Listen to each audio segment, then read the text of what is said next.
ஸ்ரீ ஐயப்பா பிராண்டுடைய 30 shot testing video எப்படி இருக்குது குவாலிட்டி அப்படின்றத பார்த்துருவோம்.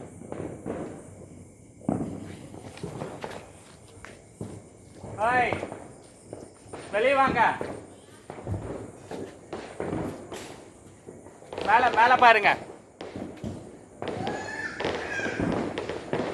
பிரதீக்ஷா,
இந்த டெஸ்டிங் பற்றின உங்களுடைய கருத்துக்களை மறக்காம இந்த வீடியோ கமெண்ட் செக்ஷனில் ஷேர் பண்ணுங்கள். நன்றி, வணக்கம்.